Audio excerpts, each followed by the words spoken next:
नमस्कार साथियों, स्वागत है आपका हमारे online YouTube platform DS education में। मैं हूं दिनेश साहू और आज के वीडियो लेक्चर में हम वर्ल्ड ज्योग्राफी के अंतर्गत जो प्लैनेट्स या फिर ग्रह हैं इसको डिस्कस करने वाले हैं। इसके प्रीवियस लेक्चर्स में हमने यूनिवर्स, गैलेक्सीज, स्टार और जो सोलार सिस्टम है इसको डिस्कस किया था। सोलार सिस्टम में जितनी भी सेलेस्टियल बॉडीज़ होती हैं उन सबको हमने डिस्कस कर लिया था। तो पर्टिकुलर जो 8 प्लैनेट हैं है ना हमारे सोलर सिस्टम में, इनको हम आज के लेक्चर में डिस्कस करने वाले हैं। तो काफ़ी डिटेल में हम इन 8 ग्रहों के बारे में डिस्कस करेंगे। यदि आपने प्रीवियस लेक्चर्स नहीं देखे हैं तो वो ज़रूर देख लीजिए, तो बहुत अच्छे से चीज़ें आपको समझ में आने वाली हैं।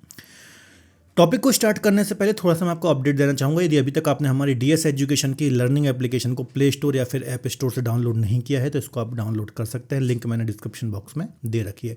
डिफरेंट फाउंडेशन कोर्स हैं, इंडिविजुअल कोर्सेज हैं, जैसे कि आप कंप्लीट ज्योग्राफी का कोर्स ले सकते हैं। बिल्कुल लाइव क्लासेस चल रही हैं। जो ये आप यूट्यूब पर अभी क्लास देख रहे हो है ना, ये हमारी एप्लीकेशन की ही पेड क्लासेस हैं जो डेमो के रूप में आप यहाँ पर फ्री में देख रहे हो। तो ऑफर में काफ़ी नॉमिनल कॉस्ट में ये कोर्स आपको मिल जाता है। किसी भी क्वेरी के लिए इस नंबर पर आप कॉल कर सकते हो।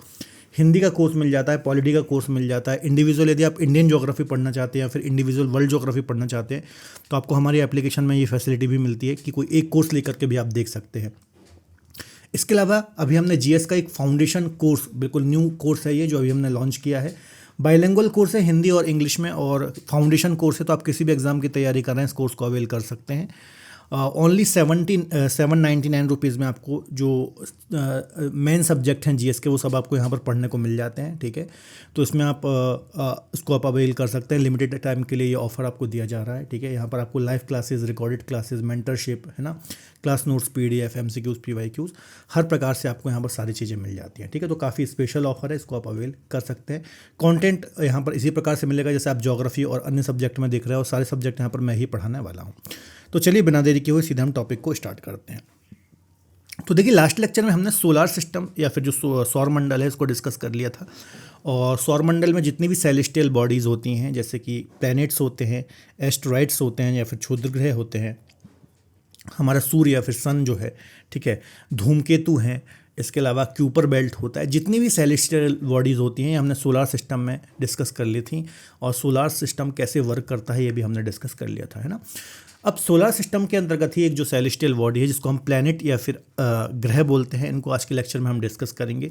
ठीक है, जो 8 टोटल ग्रह हैं, इन 8 ग्रहों के बारे में हम यहाँ पर डिटेल में डिस्कस करने वाले हैं। ठीक है, कि इनकी क्या विशेषताएं हैं, क्या क्या इनका सिग्निफिकेंस है। ठीक है, तो आप वीडियो को पूरा जरूर देखिए। काफ़ी इंटरेस्टिंग वे में मैपिंग की एनिमेशन की सहायता से हमने यहाँ पर एक एक चीज़ को समझा है। ठीक है, चलिए तो देखिए, ग्रह आखिर हम किस सेलेस्टियल बॉडी को, किस आकाशीय पिंड को ग्रह बोलेंगे या फिर प्लैनेट बोलेंगे, इसको हमने लास्ट क्लास में भी डिस्कस किया था, लेकिन मैं फिर से आपको एक बार डिस्कस करा देता हूँ।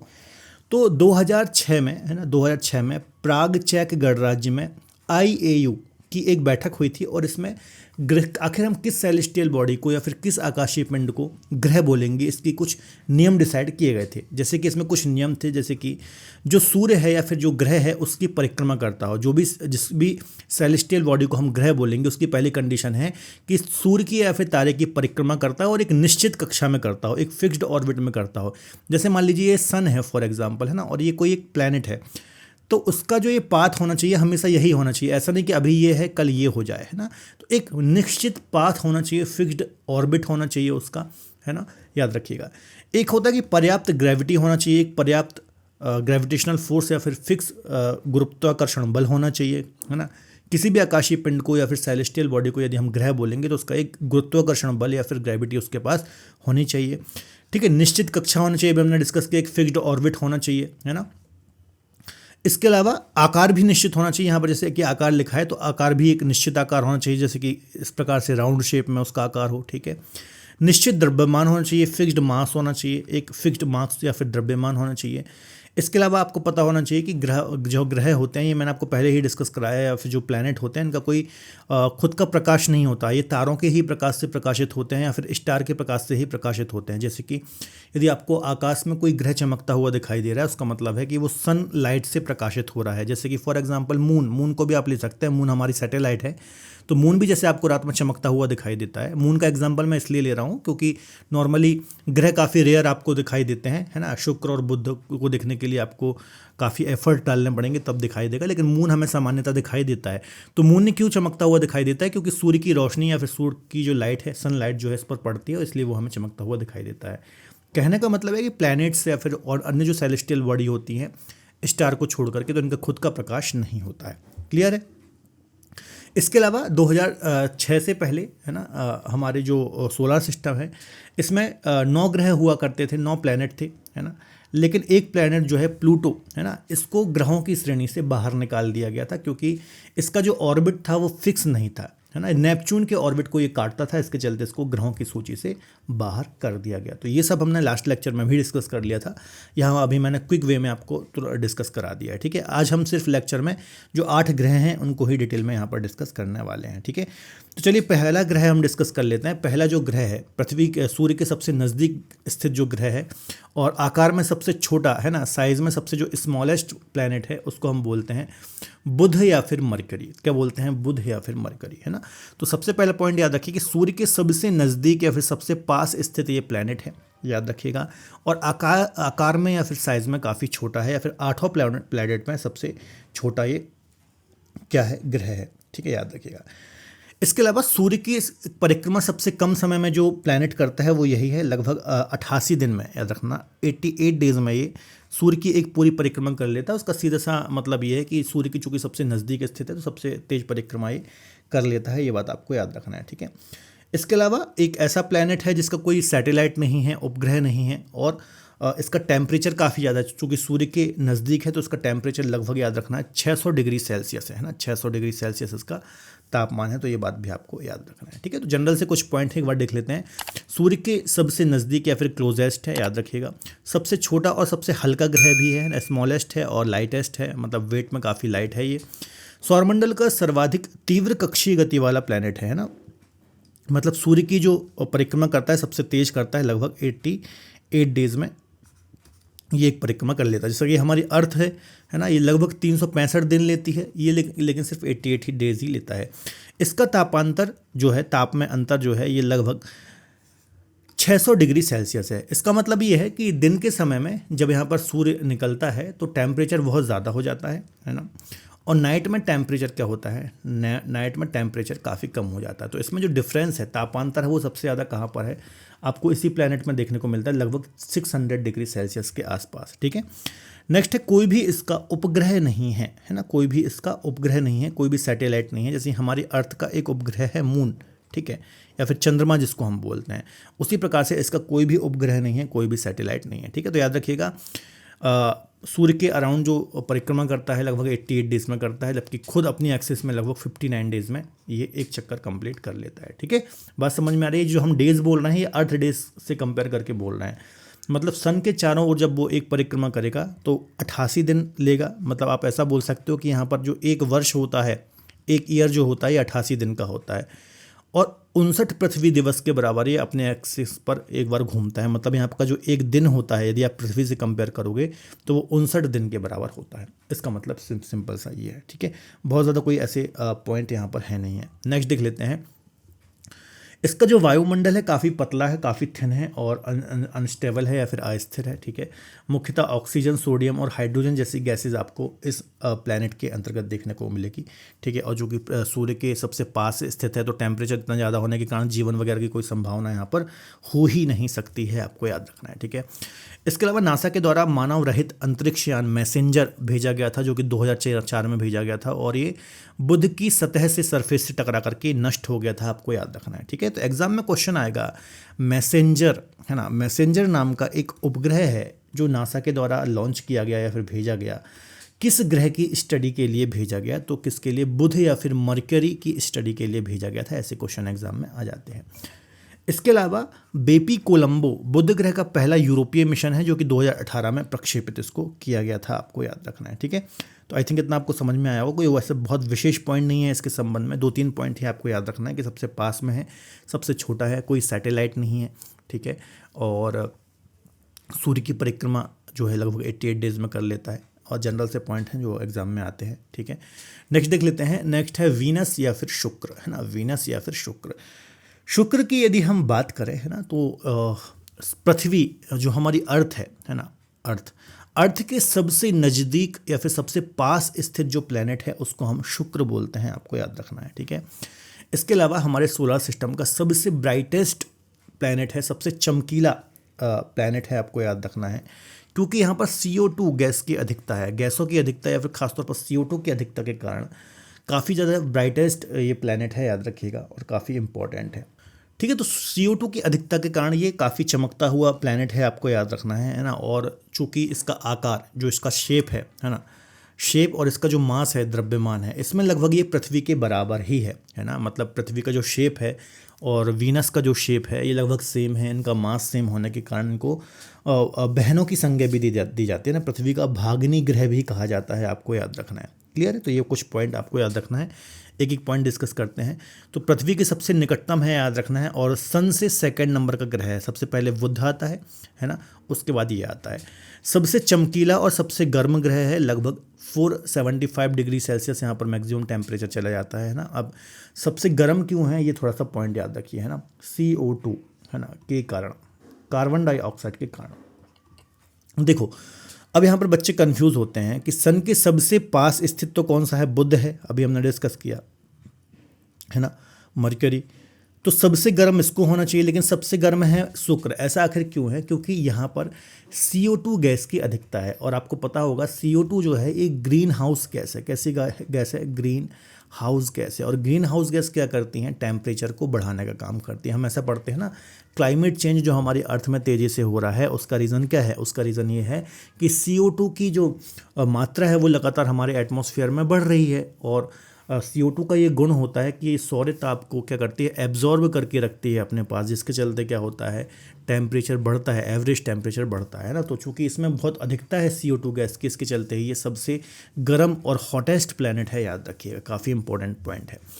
आकार और द्रव्यमान में, शेप और मास में लगभग पृथ्वी के बराबर ही है, इसके चलते इसको पृथ्वी का भागनी ग्रह भी कहा जाता है। क्या बोलते हैं इसका, पृथ्वी का भागनी ग्रह भी इसको कहा जाता है। ठीक है, नेक्स्ट है तापमान एवं कार्बन डाइऑक्साइड की अधिकता के कारण यहाँ प्रेशर कुकर जैसी स्थिति बन जाती है ना। चूँकि टेम्परेचर यहाँ पर इतना ज़्यादा है, बहुत अधिक टेम्परेचर होने के कारण यहाँ पर प्रेशर कुकर जैसी सिचुएशन बन जाती है। ये पॉइंट भी एक दिमाग में रखिएगा। इसके अलावा जैसे हमने बुध में डिस्कस किया था, उसका कोई सैटेलाइट नहीं है, उसी प्रकार से इस प्लैनेट का भी कोई सैटेलाइट नहीं है, आपको याद रखना है ना। इसके अलावा इसको हम सांझ का तारा और भोर का तारा भी बोलते हैं, है ना। सांझ याद रखना है, सांझ व भोर का तारा। इसका मतलब क्या है कि इसको सुबह और शाम को आप पृथ्वी पर मतलब पृथ्वी से चमकते हुए देख सकते हो, उसके कारण इसको सांझ का तारा और भोर का तारा भी बोलते हैं।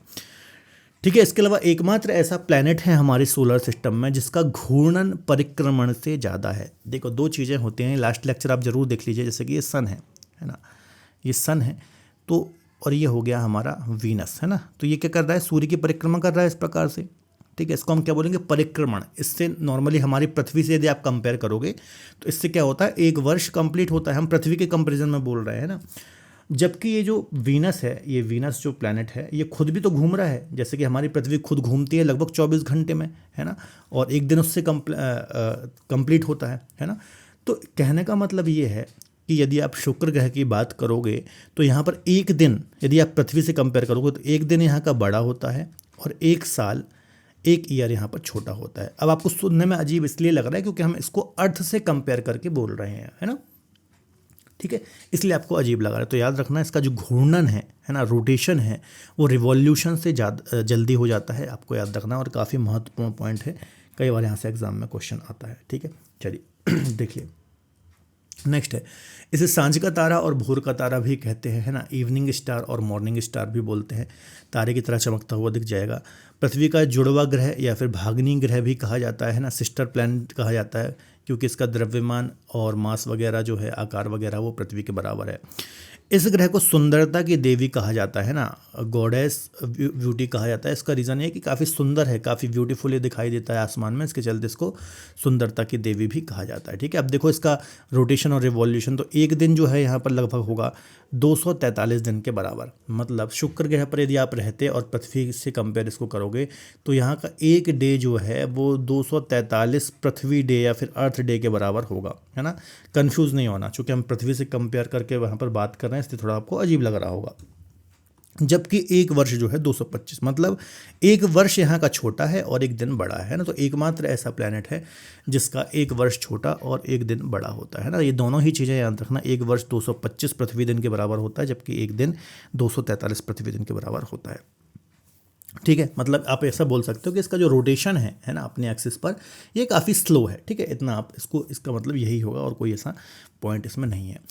नेक्स्ट देख लेते हैं अर्थ मतलब जहाँ पर हम रहते हैं, पृथ्वी, है ना।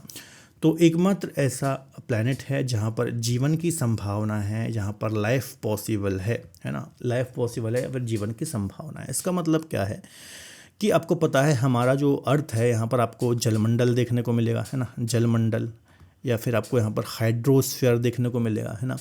आपको यहाँ पर स्थल मंडल देखने को मिलेगा, ठीक है, लिथोस्फीयर देखने को मिलेगा, ठीक है, और आपको यहाँ पर वायुमंडल देखने को मिलेगा, आपको यहाँ पर वायुमंडल देखने को मिलेगा, या फिर यहाँ पर आपको एटमॉस्फेयर देखने को मिलेगा। और जहाँ कहीं भी ये तीनों चीज़ें देखने को मिलती हैं तो वहाँ पर जीवन की संभावना हो सकती हैं, है ना। तो ऐसा ही हमारी पृथ्वी पर है, जहाँ पर भी चूँकि ये तीनों चीज़ें हैं तो यहाँ पर होता है जैव मंडल या फिर बायोस्फीयर, मतलब जहाँ पर जीवन की संभावना होती है। ठीक है, तो हमारी पृथ्वी पर स्थल भी है, जल भी है, वायुमंडल भी है। तो इसके चलते एकमात्र ऐसा प्लैनेट है जहाँ पर जीवन की संभावना है और जहाँ पर लाइफ है। ठीक है, याद रखना है। आकार में यदि हम बात करें तो पांचवा, फिफ्थ लार्जेस्ट प्लैनेट है, मतलब जोवियन प्लैनेट के बाद पांचवा बड़ा प्लैनेट है। देखिए, आप सोलार सिस्टम वाला वीडियो जरूर देख लीजिए, उसमें हमने काफ़ी बेसिक चीज़ों को डिस्कस किया था। तो सोलार सिस्टम का यदि आप लेक्चर देख लेंगे तो प्लैनेट चीज़ें अच्छी समझ में आएंगी। ये सब हम डिस्कस कर चुके हैं कि पार्थिव ग्रह कौन से होते हैं, जोवियन प्लैनेट कौन से होते हैं, ये सब हमने लास्ट लेक्चर में डिस्कस कर रखा है ना। तो वो लेक्चर आप जरूर देख लीजिए। आज हम सिर्फ प्लैनेट के बारे में डिस्कस कर रहे हैं आज के लेक्चर में। ठीक है, तो ये फिफ्थ लार्जेस्ट प्लैनेट है। जोवियन प्लैनेट मतलब जुपिटर, सैटर्न, यूरेनस और नेपच्यून, ये जो चार होते हैं इनको जोवियन प्लैनेट बोलते हैं, बाह्य ग्रह बोलते हैं, आउटर प्लैनेट बोलते हैं। उसके बाद जो 5वें नंबर का ग्रह आता है उसको हम बोलते हैं अर्थ या फिर पृथ्वी। ठीक है, याद रखिएगा। इसके अलावा जीवन संभव है, आपको पता है। इसके अलावा एक चीज़ और याद रखना कि पृथ्वी जो है ये गोल्डीलॉक, है ना, गोल्डीलॉक जोन में स्थित है। इसी के चलते यहाँ पर क्या है, जीवन संभव है। गोल्डीलॉक जोन होता क्या है, तो हमारे यूनिवर्स, हमारे सोलर सिस्टम में कोई ऐसी प्लेस है ना, ऐसी प्लेस, या फिर आप अभी हमारे सोलर सिस्टम की बात करिए, हमारे सोलर सिस्टम में ऐसी प्लेस जो कि पृथ्वी से ना तो बहुत ज़्यादा दूर है और ना ही बहुत ज़्यादा नज़दीक है ना। क्योंकि देखिए, जैसे कि बुध और शुक्र हैं, चूँकि ये सूर्य के काफ़ी ज़्यादा नज़दीक हैं, इसके चलते वहाँ पर टेम्परेचर काफ़ी ज़्यादा हो जाता है, तो वहाँ पर आप नहीं रह सकते, वहाँ पर जीवन की संभावना नहीं है। इसी प्रकार से आप यूरेनस, नेपच्यून जितना दूरी पर चले जाओगे तो वो सूर्य से काफ़ी दूर हो जाने के कारण वहाँ पर टेम्परेचर काफ़ी कम हो जाता है, तो वहाँ पर भी आप जीवन की संभावना नहीं तलाश सकते, है ना। तो गोल्डीलॉक जोन उस जोन को बोलते हैं हमारे सौर मंडल पर कोई ऐसा रीजन जो कि सूर्य से ना तो बहुत ज़्यादा दूर है ना ही बहुत ज़्यादा नज़दीक है ना, जहाँ पर जीवन की संभावना हो सकती है। ऐसे क्षेत्र को हम गोल्डीलॉक जोन बोलते हैं और हमारी पृथ्वी जो है ये गोल्डीलॉक जोन में ही स्थित है। इसी के चलते यहाँ पर जीवन की संभावना है। ठीक है, सौरमंडल का एकमात्र प्लैनेट है जिस पर जीवन की संभावना है, जिस पर क्या है, लाइफ पॉसिबल है, याद रखिएगा। सूर्य से दूरी लगभग 149.6 मिलियन किलोमीटर, ये पहले भी हमने देखा था, इसको डिस्कस किया था, है ना। 15 करोड़ किलोमीटर के आसपास, 15 CR भी आप इसको बोल सकते हो, एवरेज की दूरी है। इसको हमने एक नाम भी दिया था, एक एस्ट्रोनॉमिकल यूनिट, है ना। जल की उपस्थिति के कारण नीला ग्रह बोलते हैं, जो कि जल की उपस्थिति है, इसके कारण इसको ब्लू प्लैनेट या फिर नीला प्लैनेट भी बोलते हैं, क्योंकि वाटर के यहाँ पर प्रेजेंस हमें देखने को मिलती है। पृथ्वी की घूर्णन गति से यहाँ पर दिन रात भी होता है ना, डे नाइट भी आपको जो देखने को मिलता है। ठीक है, दो चीज़ें होती है, एक तो एक ईयर कंप्लीट होता है ना, और एक तो होता है एक दिन, दो चीज़ें होती हैं, राइट। तो एक वर्ष कैसे कंप्लीट होता है, जब सूर्य की एक पूरी परिक्रमा कर लेती है पृथ्वी 365 लगभग दिन में, तो इससे होता है एक वर्ष कंप्लीट, एक ईयर कंप्लीट। और अर्थ जो खुद ही अपने एक्सिस पर रोटेशन कर रही है, जब एक रोटेशन कर लेती है तो लगभग 24 घंटे में ये रोटेशन करती है, जिसके चलते इससे एक दिन कंप्लीट होता है ना। तो एक होता है घूर्णन और एक होता है परिभ्रमण, है ना, रोटेशन और रिवॉल्यूशन। रिवॉल्यूशन से एक साल कंप्लीट होता है और रोटेशन से एक दिन कंप्लीट होता है 24 घंटे का। ठीक है, सतह का एवरेज तापमान कितना है, तो लगभग 15 डिग्री सेल्सियस के आसपास। तो 15 डिग्री सेल्सियस के आसपास हमारा एवरेज टेम्परेचर है सतह का, याद रखना है, ये काफ़ी इंपॉर्टेंट है ना। तो ये पॉइंट भी आपको याद रखना है। इसके अलावा देखिए, एकमात्र मतलब हमारा जो एकमात्र उपग्रह है, सैटेलाइट है, वो कौन सा है, वो मून है ना। तो आपको याद रखना है, एकमात्र जो हमारा सैटेलाइट है वो कौन सा है, मून है, चंद्रमा है, आपको रात में चमकता हुआ दिखाई दे जाएगा। ठीक है, तो उपग्रह क्या होते हैं? किसी ग्रह की जो परिक्रमा करने वाले आकाशीय पिंड होते हैं उनको हम क्या बोलते हैं? उपग्रह बोलते हैं। जैसे कि मून हमारी पृथ्वी का एक नेचुरल सैटेलाइट है। ओके, चलिए अब देखिए इसका जो घूर्णन है, रोटेशन है, मतलब अर्थ जो अपनी एक्सिस पर घूम रही है, जैसे कि यहाँ पर आप देख रहे हो, इसको हम क्या बोलेंगे? इसको हम बोलेंगे रोटेशन। इसको हम क्या बोलेंगे? रोटेशन बोलेंगे, है ना। इससे क्या होता है? एक दिन कंप्लीट होता है, एक दिन रात, मतलब लगभग 24 घंटे का समय होता है।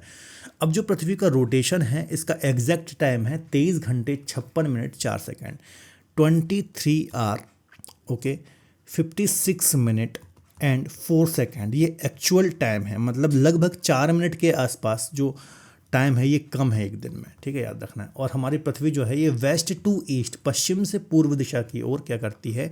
रोटेशन करती है, याद रखना है ना। पश्चिम से पूर्व दिशा की ओर रोटेशन करती है, याद रखना। तो ये 23 घंटे 56 मिनट है ना। अब ये जो 4 मिनट का समय बच रहा है ये काफ़ी इंपॉर्टेंट हो जाता है ना। अब देखिए एक साल, अब यही समय जब एक साल में पूरा कंप्लीट होता है तो ये 365 दिन 5 घंटे और 48 मिनट का ये समय होता है, आपको याद रखना है, ठीक है। पर 365, एक साल जो होता है, एक वर्ष, एक ईयर जो होता है वो 365 दिन का होता है, लेकिन उसमें 5 घंटे 48 मिनट और 46 सेकंड का समय एक्स्ट्रा हो जाता है। अब यही समय जो जब 4 सालों तक जुड़ जाता है तो लगभग आप देखेंगे ये एक दिन पूरा बन जाता है, एक डे पूरा बन जाता है ना। 5 घंटे को आप 4 बार जोड़िए तो 5 चौको 20 और लगभग 48 मिनट है, तो है ना, लगभग 1 घंटा मान लीजिए। तो ये एक दिन पूरा हो जाता है 4 सालों में। 4 सालों में ये जुड़ जुड़ के एक दिन हो जाता है। तो यही रीज़न है कि लीप ईयर होता है, उसमें 29 दिन की फरवरी होती है ना। आपको पता होगा लीप ईयर में 366 दिन होते हैं और उस समय 29 दिन की फरवरी होती है। तो वो कैसे होती है? यही जो 5 घंटे का समय है ये लगातार ऐड होता रहता है, ठीक है, 5 घंटे 48 मिनट का, और एक 4 साल में एक पूरा दिन बन जाता है ना। इसके चलते ही लीप ईयर का एक कैलेंडर होता है हर 4 सालों में, जिसमें 29 की फरवरी होती है। क्लियर है? चलिए नेक्स्ट देख लेते हैं। सूर्य की परिक्रमा करने में लगा समय जो होता है उसको हम सौर्य वर्ष कहते हैं, ठीक है। जब सूर्य की परिक्रमा पृथ्वी करती है तो एक साल में जो समय उसको लगता है उसको हम सौर्य वर्ष कहते हैं। ये बात आपको याद रखना है, ठीक है। इसके अलावा आपको पता है हमारे यहाँ जो अर्थ है यहाँ पर सीज़न भी देखने को मिलते हैं, है ना, जैसे कि ठंड, गर्मी, है ना, ये सब।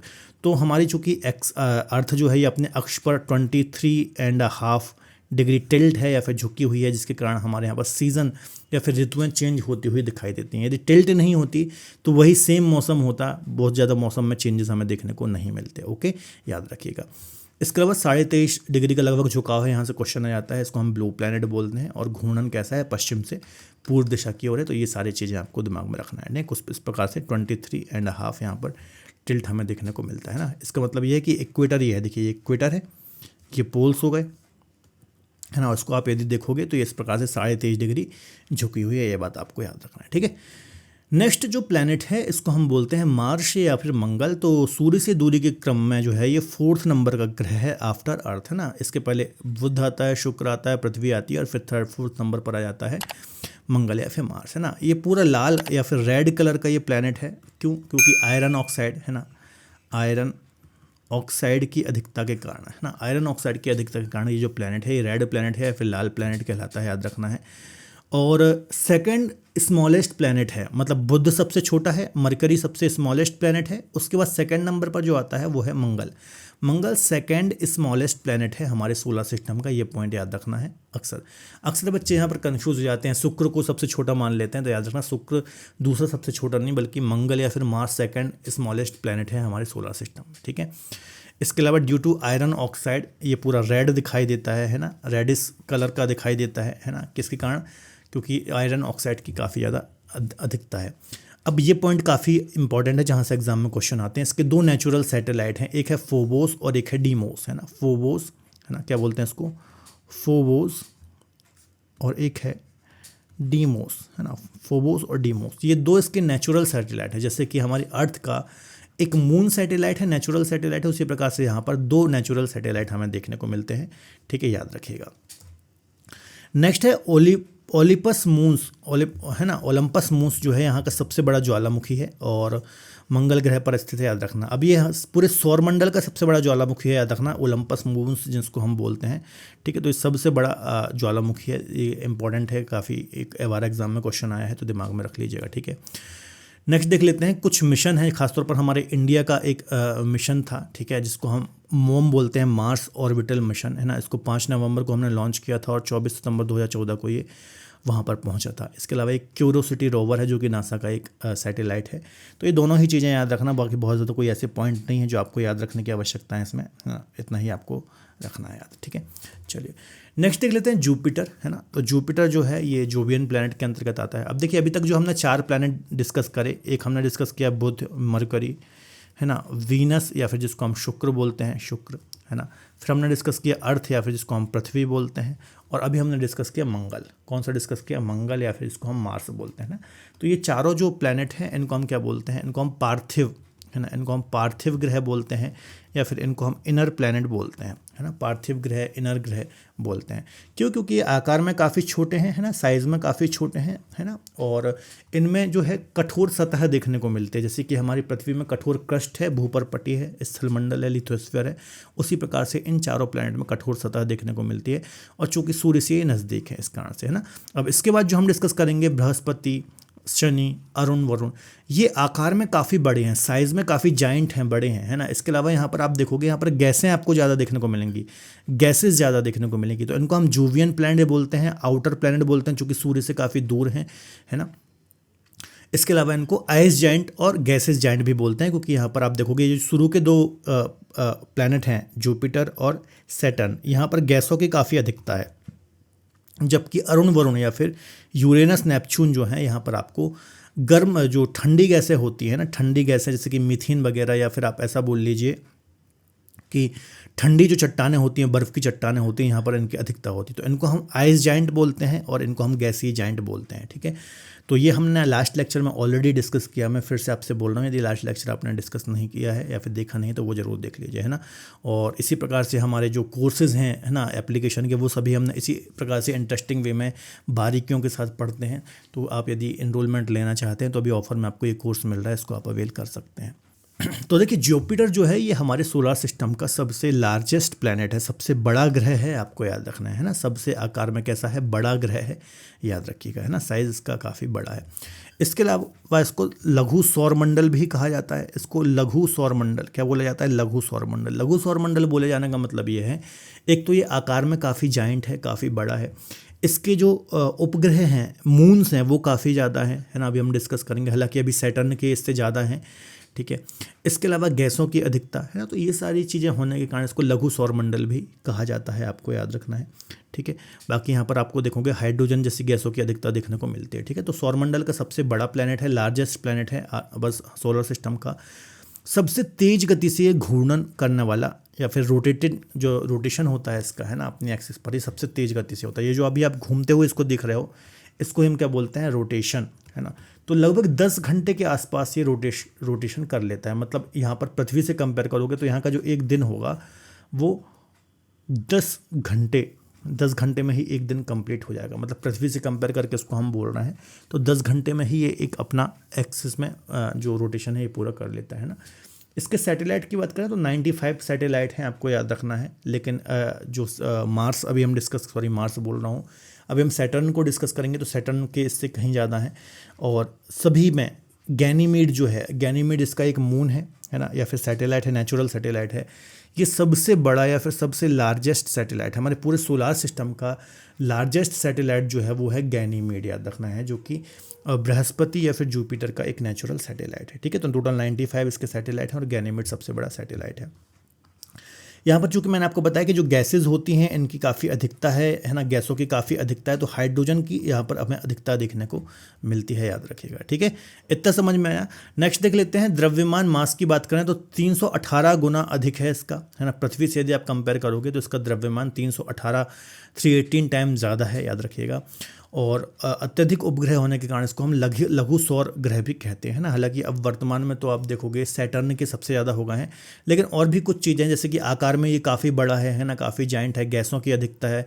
पहले ज़्यादातर जो सैटेलाइट थे इसी के थे, है ना, तो इसके चलते इसको लघु सौर ग्रह की संज्ञा भी दी जाती है, आपको याद रखना है। स्मॉल सोलर प्लैनेट की संज्ञा भी दी जाती है। गैलीलियो ने 1610 में जो बृहस्पति और शनि हैं या फिर जुपिटर और सैटर्न है इनकी डिस्कवरी की थी या फिर खोज की थी, तो ये पॉइंट भी काफ़ी इंपॉर्टेंट इंपॉर्टेंट है, कई बार यहाँ से क्वेश्चन आए हैं, दिमाग में रखिएगा, ठीक है। कुछ मिशन है जो कि अलग अलग स्पेस एजेंसीज के द्वारा भेजे गए, जैसे कि पायोनियर मिशन है, कैसिनी मिशन है, जूनो मिशन है, ठीक है। तो ये अलग अलग संस्थाओं के द्वारा यहाँ पर लिखा हुआ है, नासा है ना, यूरोपीय स्पेस एजेंसी है ना, तो इनके द्वारा ये लॉन्च किए गए हैं, थोड़ा सा दिमाग में रखिएगा, कई बार यहाँ से हमें एग्जाम्स में क्वेश्चन देखने को मिल जाते हैं, ठीक है। इसके स्ट्रक्चर कंपोजिशन सरफेस की बात करें तो पूरा गैस आपको यहाँ पर देखने को मिलेगी, है ना। ज़्यादातर हाइड्रोजन की अधिकता है, गैसीय दानव भी इसको हम बोलते हैं, क्या बोलते हैं, गैस जाइंट भी इसको हम बोलते हैं, ठीक है। हाइड्रोजन और हीलियम की अधिकता है ना। कोई भी ठोस पदार्थ आपको यहाँ पर देखने को नहीं मिलेंगे, जैसे कि हमारी अर्थ में आपको कठोर सतह देखने को मिलती है ना, भूपर्पटी, वैसे आपको यहाँ पर देखने को नहीं मिलेगी, है ना। और एक विशाल यहाँ पर एटमॉस्फेयर है, थिक एटमॉस्फेयर है, आपको याद रखना है, ठीक है। इसके अलावा यहाँ पर ग्रेट रेड स्पॉट देखने को मिलता है, जो कि एक तूफान है ना, यहाँ पर चलने वाला एक तूफान है जो कि पिछले हज़ारों वर्षों से यहाँ पर चल रहा है ना। और ये तूफान पृथ्वी से भी आकार में बड़ा है, ठीक है। तो यहाँ पर जो सौर तूफान चल रहा है काफ़ी सालों से, इसको हम बोलते हैं ग्रेट रेड स्पॉट, याद रखना है। A giant storm that has been raging for centuries larger than earth, okay. तो एग्जाम में कभी क्वेश्चन आया ग्रेट रेड स्पॉट क्या है, तो जुपिटर पर चलने वाला एक क्या है, तूफान है, इसको हम क्या बोलते हैं, ग्रेट रेड स्पॉट बोलते हैं। तो ये बात आपको याद रखना है, ठीक है। चलिए नेक्स्ट देख लेते हैं सैटर्न के बारे में। तो ये सेकंड नंबर का जोवियन प्लैनेट है, मतलब, और सेकंड लार्जेस्ट प्लैनेट है आफ्टर जुपिटर, आपको याद रखना है, ठीक है। और इसमें इस विशेषता इसकी ये है कि इसमें आपको रिंग्स देखने को मिलेंगे, इसके चारों ओर आपको ये जो आप देख रहे हैं इनको हम रिंग्स बोलते हैं, गैसों के रिंग होते हैं, ठीक है, याद रखना है। तो आकार में दूसरा सबसे बड़ा ग्रह है, सेकंड लार्जेस्ट प्लैनेट है आफ्टर जुपिटर। और लगभग इसके जो उपग्रह हैं ये काफ़ी बढ़ चुके हैं ना, इसको मैं आपको अपडेट कर देता हूँ, है ना। इसके जो अभी उपग्रह हैं ये काफ़ी बढ़ गए हैं, और वर्तमान में इसके जो टोटल उपग्रह हैं इनकी संख्या 274 हो गई है ना, इसकी संख्या हो गई 274। मई 2025 में ही इसके कुछ नए उपग्रह खोजे गए थे, है ना। और अभी इससे पहले भी खोजे गए थे 2023 में, है ना। 2023 में इसके 82 नए उपग्रह खोजे गए थे, जिससे इसकी संख्या 145 हो गई थी, है ना। लेकिन वर्तमान में फिर से 2025 में, मई 2025 में इसके कुछ उपग्रह खोजे गए, और इसकी संख्या अब कितनी हो गई है, इसकी संख्या लगभग 274 हो गई है। 128 न्यू सैटेलाइट खोजे गए थे, है ना। इसको मैं प्रॉपर तरीके से अपडेट कर दूंगा। तो याद रखना है सबसे ज़्यादा उपग्रह जो हैं, है ना, वो इसको आप करेक्ट कर लीजिए, 274 है, 274 है, इसको मैं करेक्ट कर रहा हूँ, ठीक है। और ये 2023 में खोजे गए थे और अभी काफ़ी बढ़ गए हैं, ठीक है। नेक्स्ट है रंग इसका नीला होता है अमोनिया के कारण, ठीक है। अमोनिया के कारण ये थोड़ा नीला दिखाई देता है। इसके चारों ओर गैसों के रिंग्स या फिर वलय हैं, आपको याद रखना है, ठीक है। यहाँ पर देखिए लिखा है 2025 में शनि ग्रह के 128 नए उपग्रह सैटेलाइट खोजे गए थे, जिसके बाद शनि की कुल उपग्रहों की संख्या 274 हो गई थी। और इससे पहले 2023 में इनके 82 सैटेलाइट खोजे गए थे, जिससे इसकी संख्या 145 हो गई थी, ठीक है। तो लगातार इसकी खोजें चल रही हैं, अभी और भी बहुत सारे इसके जो उपग्रह हैं वो हो सकते हैं, और हो सकता है आगे भी इनकी संख्या बहुत ज़्यादा बढ़ जाए, ठीक है, याद रखिएगा। नेक्स्ट देख लेते हैं, द्रव्यमान पृथ्वी से लगभग 95 गुना बड़ा है इसका, है ना, पृथ्वी से 95 गुना बड़ा है। और हाइड्रोजन हीलियम गैस यहाँ पर आपको ज़्यादा देखने को मिलेंगी। और सौरमंडल का या फिर सोलर सिस्टम का सबसे ब्यूटीफुल या फिर सुंदर प्लैनेट है। उसका रीज़न ये है कि इसमें गैसों के रिंग्स देखने को मिलते हैं, तो काफ़ी सुंदर ये दिखाई देता है, ठीक है। एक दिन की यदि हम बात करें पृथ्वी से कंपेयर करें तो 10.7 आर का होता है, और एक दिन, एक वर्ष जो होता है यहाँ पर लगभग 29 वर्षों के बराबर होता है यदि आप पृथ्वी से कंपेयर करोगे, है ना। मतलब सूर्य की परिक्रमा करने में इसको 29 वर्ष लगता है, लेकिन अपने एक्सिस पर ये लगभग 10.7 आर में ही एक रोटेशन पूरा कर लेता है। मिशन की बात करें, पायोनियर मिशन है, कैसिनी मिशन है ना, ड्रैगन फ्लाई मिशन है। तो ये अलग अलग स्पेस एजेंसी के अलग अलग मिशन है, जैसे कि पायोनियर मिशन नासा का है, कैसिनी जो है नासा और यूरोपीय स्पेस एजेंसी का है, ठीक है। ड्रैगन फ्लाई भी नासा का है। तो ये सब आपको याद रखना है। इसके अलावा इसकी कुछ सैटेलाइट भी हैं, जैसे कि मिमास हो गया, टेथिस हो गया, डायोन हो गया, रिया हो गया, टाइटन इसका सबसे बड़ा क्या है उपग्रह, याद रखना, टाइटन जो है ना, टाइटन इसका लार्जेस्ट नेचुरल सैटेलाइट है। अभी हमने गैनीमेड डिस्कस किया था, वो जुपिटर का है ना। तो ये कुछ पॉइंट याद रखना है आपको, क्लियर है। चलिए नेक्स्ट देख लेते हैं अरुण या फिर यूरेनस, है ना। यूरेनस की बात करें तो ये सेकंड लास्ट प्लैनेट है ना, आकार में तीसरा सबसे बड़ा या थर्ड लार्जेस्ट प्लैनेट है आफ्टर जुपिटर एंड सैटर्न, ठीक है। और इसका जो अक्ष में घूर्णन है, रोटेशन है, ये पूर्व से पश्चिम है। देखिए जितने भी सैटेलाइट्स हैं ये सब, जितने भी प्लैनेट हैं ये सब पश्चिम से पूर्व, याद रखना, ये हमने पहले डिस्कस कर रखा है, पश्चिम से पूर्व रोटेट करते हैं, है ना, पश्चिम से पूर्व रोटेट करते हैं, ठीक है, मतलब सिर्फ आप छोड़ दीजिए अरुण को और शुक्र को, अरुण और शुक्र को छोड़ करके जितने भी प्लैनेट हैं ये पश्चिम से पूर्व या फिर वेस्ट टू ईस्ट रोटेट करते हैं। लेकिन अरुण, यूरेनस और शुक्र, वीनस जो हैं ये कैसे करते हैं, ये पूर्व से पश्चिम या फिर ईस्ट टू वेस्ट रोटेट करते हैं। ये बात आपको याद रखना है, ठीक है, दोनों ग्रह के। इसके अलावा ये जो प्लैनेट है ये शनि ग्रह की भांति इसमें भी आपको कुछ रिंग्स देखने को मिलेंगे गैसों के, लेकिन कम रिंग्स हैं, इसमें लगभग 10 रिंग आपको देखने को मिलते हैं। और इन रिंग्स के कुछ नाम भी हैं जैसे कि alpha, beta, gamma, delta, epsilon. तो एग्जाम में कभी क्वेश्चन आ जाए कि ये रिंग्स किस प्लैनेट के हैं तो आपको याद रखना है कि ये अरुण या फिर यूरेनस के क्या हैं, रिंग्स हैं। इसके नेचुरल सैटेलाइट की बात करें तो 70 इसके टोटल नेचुरल सैटेलाइट हैं। और टाइटेनिया है ना, टाइटेनिया इसका एक सबसे बड़ा, सबसे प्रमुख सैटेलाइट है, याद रखना। टाइटन किसका है, टाइटन सैटर्न का है, लेकिन टाइटेनिया किसका है, यूरेनस या फिर अरुण का है। क्लियर है। खोज इसकी विलियम हर्शेल ने की थी 1781 में, तो ये पॉइंट भी आपको दिमाग में रखना है, ठीक है। चलिए आगे बात कर लेते हैं। यह अपने अक्ष पे बहुत अधिक झुका हुआ है, इसके कारण इसको लगभग 90 डिग्री के आसपास ये अपने अक्ष पर झुका होने के कारण ये लगभग लेटा हुआ सा दिखाई देता है। जैसे कि हमारी पृथ्वी जो है 23.5 टिल्ट है अपनी एक्सिस पर, लेकिन जो अरुण है लगभग 90 डिग्री के आसपास झुका हुआ के होने के कारण इसको लेटा हुआ उपग्रह भी कहा जाता है, लाइंग प्लैनेट भी कहा जाता है। ओके, अक्ष में झुकाव कितना है, लगभग 98 डिग्री के आसपास है। और खोज इसकी विलियम हर्शेल ने की थी 1781 में, तो ये बात भी आपको याद रखना। अब चूंकि यहाँ पर भी आप देखोगे तो यहाँ पर ठंडी गैस है जैसे कि मीथेन, हीलियम, हाइड्रोजन और बर्फ़ की चट्टानें, आइस की जो रॉक्स होती हैं, बर्फ़ की चट्टानें, ये सब देखने को मिलती हैं। और यहाँ पर मीथेन गैस, अमोनिया गैस की अधिकता के कारण जो मीथेन गैस है ये सूर्य के प्रकाश को अवशोषित कर लेती है, जिसके चलते ये नीले और हरे कलर का, मुख्यतः नीले कलर का और कभी कभी हरे कलर का भी ये दिखाई देता है। तो ये आपको याद रखना है ना, ब्लूइश और ग्रीन कलर का दिखाई देता है, ठीक है। नेक्स्ट जो है वो है वरुण या फिर नेपच्यून, जो कि हमारे सोलर सिस्टम में सबसे लास्ट या फिर 8th नंबर का प्लैनेट है और 4th लार्जेस्ट प्लैनेट है, याद रखिएगा। खोज इसकी जहान गाली साहब ने की थी 1846 में, याद रखिएगा, है ना। और इसकी भी सिमिलरिटी जैसे कि हमने अरुण को डिस्कस किया वैसे ही ये भी है। सूर्य से काफ़ी दूर होने के कारण सबसे ठंडा, है ना, ये प्लैनेट है, याद रखना। इसके लगभग 13 नेचुरल सैटेलाइट है, जिसमें एक ट्राइटन है ना। ट्राइटन याद रखना। टाइटन किसका है, टाइटन सैटर्न का, जबकि टाइटेनिया किसका है तो यूरेनस का है। और नेपच्यून का कौन सा है तो ट्राइटन है, तो कंफ्यूज नहीं होना, ठीक है। 3 अलग अलग हैं, टाइटन, ठीक है, टाइटेनिया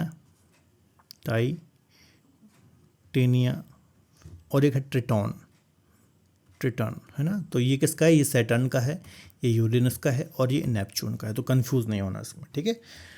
इसके अलावा सबसे ठंडा ग्रह है, लगभग -218 डिग्री सेल्सियस यहाँ का टेम्परेचर है। तो चूँकि सूर्य से सबसे दूर है, सबसे फार है, इसके चलते सबसे ठंडा ये प्लैनेट है। -218 डिग्री सेल्सियस इसका टेम्परेचर। और यहाँ पर भी आपको ठंडी गैसें, बर्फ़ की चट्टानें दिखने को मिलती हैं, आपको याद रखना है, ठीक है। हरे रंग का ग्रह है, कभी कभी ब्लू भी दिखाई देता है, तो वही रीज़न है कि ये जो गैसेज़ हैं इसमें मीथेन वगैरह, है ना, सूर्य को अवशोषित करके ब्लू दिखाई देती हैं। इसके चारों ओर मीथेन के बादल हमें देखने को मिलते हैं। और एक अभी तक मिशन भेजा गया था नासा के द्वारा, वोयेजर 2, है ना, जो कि 1989 में इसके पास भेजा गया था इसकी स्टडी के लिए, ठीक है। तो इतनी ही चीज़ें हैं जो 8 प्लैनेट हमने डिस्कस करे हैं कि 8 प्लैनेट जो हैं इनकी क्या विशेषताएं हैं, क्या इनका क्या गुण है, क्या सिग्निफिकेंस है। इसके अलावा और भी चीज़ें हमने सोलर सिस्टम में ऑलरेडी डिस्कस कर ली थी। तो कुछ चीज़ें जैसे कि इनका रोटेशन, रिवॉल्यूशन, है ना, सूर्य की परिक्रमा, ये सब हमने प्रीवियस लेक्चर में डिस्कस कर लिया था। आज हमें सिर्फ और सिर्फ इन 8 ग्रहों को डिस्कस करना था। तो प्रीवियस लेक्चर आप ज़रूर देख लीजिए, है ना, आप प्लेलिस्ट को फॉलो कर लीजिए। प्लेलिस्ट में आपको सभी लेक्चर्स देखने को मिल जाएंगे, ठीक है। इसके अलावा देखिए सूर्य से दूरी के क्रम में ये आपको यहाँ पर दिखाई दे ही रहा है, ठीक है। ये एक इमेज आपकी सहायता के लिए है। और ग्रहों के आकार के कंपैरिजन में सबसे बड़ा जुपिटर, सैटर्न, यूरेनस, नेपच्यून, अर्थ, है ना, वीनस, मार्स और मरकरी, ठीक है। तो ये थोड़ा सा भी आप दिमाग में रख लेना। तो फिलहाल आज का लेक्चर यहाँ तक ही रखते हैं। इसी प्रकार से यदि आप और भी सब्जेक्ट पढ़ना चाहते हैं या फिर ज्योग्राफी पढ़ना चाहते हैं तो आप हमारी एप्लीकेशन को डाउनलोड कर सकते हैं।